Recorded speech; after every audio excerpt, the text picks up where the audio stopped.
Hello everyone. I just wanted to have a little pen chat. Not so much about pens, but about left-handers and fountain pens, because I know I really want to discuss that here. Whatever I'm talking about, I hope to bring part of that into it, because a lot of times left-handed people have been left out, right, of the discussion. Left out, that's funny, when it comes to making these products and selling them. And the funny thing is that what I'm learning is that we really don't have to be.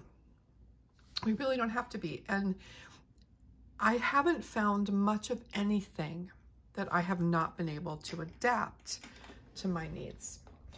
There are a few things that I would avoid, like, actually, but I fixed things along the way, so I don't even avoid those anymore. But I used to avoid really, really wet writing pens and really, really wet inks and paper that took a long time to dry. And so whenever I talk about things like that, I hope I remember to talk about how quickly it dries. Because if you're in someone, and I'm going to show you what I mean by this in a little bit, if you are someone who is in the process of changing the way they write so they can write with a fountain pen, you still want to keep those things in mind, right? And quite honestly, there are right-handed people who have some of these issues too. But I'm going to show you a big for instance, and this pen isn't actually inked right now, but this is a pen by Stipula, and it's called the Adagio. It was the color Seafoam, and I purchased this pen when I sold my first book, and this was my gift to myself for writing and finishing my first book. And oh, I loved this pen so much. I bought it from Goulet Pens. It is absolutely the most beautiful thing. I love it, love it, love it. I love everything about it. It's translucent. It has these beautiful colors in the resin, the leaves on here, everything about it. It's a piston filler, so it doesn't take cartridges, and the piston filler works really well. But I chose to buy this pen in a stub nib. This is a 1 mm stub nib. Can you see that? I don't know if it's focused it or not. So a stub nib means that it's sort of flattened off at the top, and it's sort of flat on the back, right? It's very straight. And typically that allows people to write italic, right? It's kind of like a calligraphy nib. So when I first got it, I was still writing like this, okay? So my hand, I was an overwriter. So my hand was kind of above where I was writing, or sometimes it was even to the left of what I was writing. And so when I held this pen, it was at the complete wrong angle to get the results that this pen is supposed to give you, right? This is an overwriter, someone who writes above the line. This is a side writer, which is someone whose hand goes across. I was really kind of in between. And so when I would write, my hand would smear the ink, right? And I was kind of on top. So what I eventually learned to do was to just adjust my wrist a little bit, and the way I held so I went from this to this, okay? And I turned my paper, so my hand is the same, okay? My hand is the same. I'm still basically in the same position, but my paper is turned. And so when I write, I get the same results as someone who's right-handed gets from coming across this way. So I'm just going to show you a few tips today that you might want to consider. And even some right-handed people, I've seen right-handed people who really hold their pens like this, which is really also hard. So it's not just a left-handed problem, right? So it took me a while to enjoy this pen. I had to sort of retrain myself. And the biggest thing was turning my paper this way. It looks weird to people, but it allows me to write in a comfortable position. I cannot write this way. Can't do it. So turning my paper has been wonderful. So that is when I decided to change things. And up until then, the fountain pens that I had used, and I think I got my first one when I was in college. My mom is a calligrapher, and so I was exposed to them at a really young age. And one of my very favorite things to do anywhere I went was to find a stationery store. I still love that. I mean, if, you know, a real true stationery store. So when we would travel, and I lived overseas for a while, and I traveled quite a bit to many different places, I would always seek out those stores. And one of the first inks that I ever bought for my fountain pen was a Jacques Urbain ink. I don't have any in here, but they come in these little silver tins. I've had those for years. So originally the fountain pens that I had, and I don't have any of my original fountain pens, none of them. One of my favorites was like a clear, like peach color. It was so pretty. And they were all, you know, inexpensive pens. I think the most I ever spent on a pen was probably like $25. And you can get a really nice pen for $25. But all of the nibs that I had were just regular nibs and an extra fine. And when you're using an extra fine nib, it's not going to matter what direction you write in. It's going to work. You might get a little bit of skipping if you're not like making surface contact with the nib. It's like if you're like this, you might get a little bit of skipping sometimes. But if you're holding your nib down to the paper, it wouldn't matter if you were like this, right? Or like this. And with the X, well, maybe a little, see, but then my pen was tilted, so I'd have to be mindful. And this is extra, extra fine nib. So the only thing that would have happened is I would have smeared my ink, right?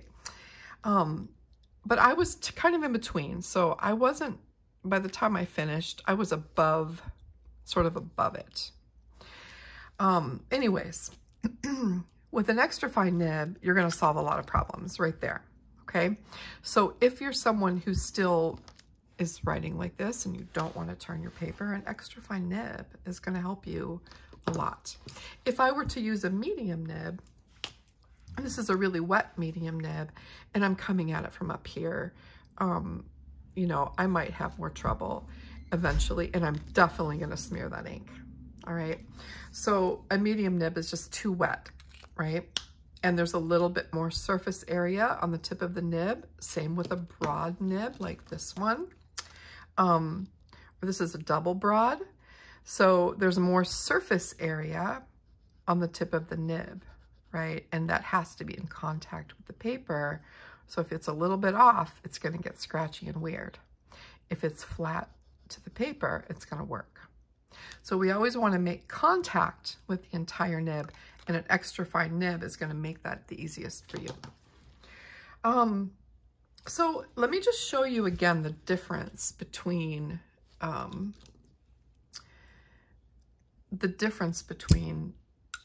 the ways that left-handed people write. So some left-handed people, they write with their paper straight up and down like this, and they hook their hand a little bit, or even like this, but they typically hook their hand, and they're coming at their letters from above the line that they're writing on. So let me just draw some lines here. Okay, so their pen is typically like above it, and that's called an overwriter, okay? And so an overwriter is basically writing upside down. And you can imagine, see, this is a pretty wet nib, so I can write fine with a fine or extra fine nib. I can't write very well, but the pen's going to work, okay? And you can get across and you're gonna start to smear, all right, no matter what. You're probably gonna smear when you get to the end of the page. So the finer the nib, the better. But if you just simply turn your paper and you're like this, it's already going to help tremendously, right? You can just change the way your pen is, and it's going to help. Okay. A side writer is someone who writes approaches from the side. So this way here, the nib is like really upside down, and here it's really sideways. And you can do it. I mean, it's going to work, but you're going to smear that ink as you go across. There's no getting around it. So even turning the paper for a side writer becomes really, really great. And you're just going to be writing toward you instead of across, right? Turning your paper fixes a lot of things. I don't know. And also, like, people that are left-handed often complain about spiral notebooks because the big spiral thing, right, gets in the way of our hand. If you're writing from right to left, you don't have that issue. But when you turn your spiral notebook this way, it's not an issue. So you just have to get used to writing toward yourself like this, all right, instead of writing across. I honestly can't think of why this would ever be a problem. If you know some reasons why turning your paper is not good, please let me know. But, you know, in school, our teachers like to make us keep our paper like this. I don't think they do that to people anymore, but they did to me. And so it was, again, that's how I solved the problem. It is really hard for a left-handed person to write this way. Really, really hard to write straight up and down like this across. I feel just weird. I mean, everything about it is like stuffy and weird. If I were right-handed, right, it's going to feel much more normal to go that way. The other thing to consider, a right-handed person, when they're using a fountain pen, they're pulling the pen along. When you're left-handed, you're pushing the pen, right? You're pulling this way with the ink and the nib. And when you're a left-handed person, you're pushing. So sometimes that'll make things skip and stop too. But honestly, you guys, turning the paper, and you may not even need to turn it all the way. And I don't actually. I can do it about here and just adjust my hand, and I'm fine. Right? But this way, it just feels better to me. And I can use any nib this way. Now, see, it just works beautifully. If,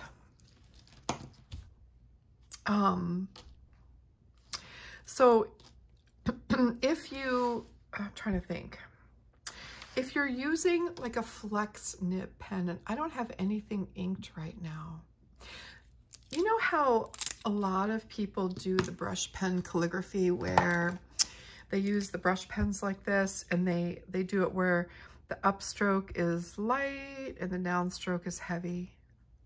Upstroke is light, and then the downstroke is heavy. Upstroke is light, downstroke, downstroke, down is heavy. Well, for a left-handed person, that can be incredibly difficult. It's difficult to do this way, all right? And it's almost impossible to do if you're an overwriter, because if you think about it, you're pushing, and anytime you push on something, it just doesn't work. I have never been able to do this. And so if any of you have any tips on that, I would love to hear it. Or if you know of someone who teaches left-handed people to do brush lettering like that, it just doesn't work for me. Even turning my paper, it doesn't work for me. So my point is about fountain pens is that there are a class of pens called flex nibs. And I ordered one, actually that's not actually what happened. I ordered an ink from Noodler's Ink. And this was years ago. This is probably 10 or 12 years ago. And I don't know, it was when Noodler's was really new. And the ink was called Heart of Darkness, and I got it in a big bottle, and it has been my favorite black ink ever since. And the bottle of ink came with a Noodler's Ahab Flex pen that you filled with an eyedropper. And it was really cool, and I was so excited because the interesting thing about it was that when you wrote with, and it was just a steel nib, not a gold nib. When you wrote with it, your upstrokes were really thin, and when you went down, you got flex, and so the downstrokes were bigger. So you could get incredible line variation, and it made it really fun for sketching and just writing in general. Your handwriting would look really beautiful. Well, it just would not work for me. it would not work for me. And I think it's because that I'm pushing the pen and not pulling. I think that's what it is. If anybody has any insight on that, I would love to hear it. The other kind of nib, this nib is a 14 karat gold nib, sailor nib in medium fine.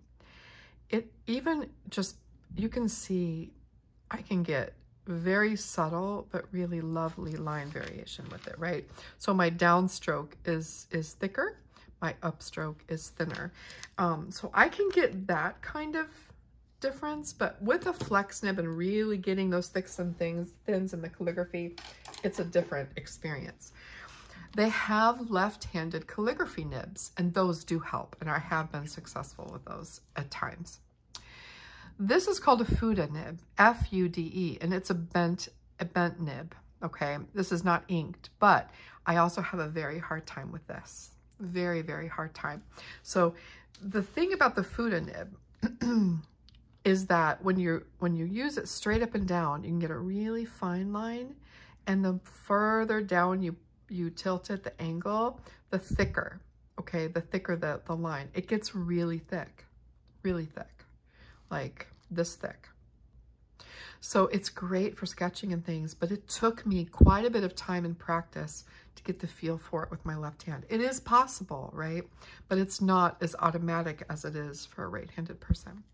So any of these things, flex nibs, stub nibs, Fude nibs, all of them are possible, but you're just gonna have to adjust a little bit and practice and find ways to make it work for you, right? So it's not as easy for us, but it's worth it.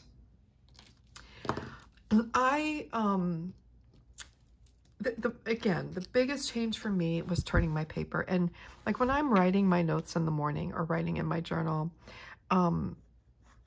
I've always got my paper tilted, always. I can't write like this. It's just, I mean, it's really uncomfortable. And my elbow was stuck into my side.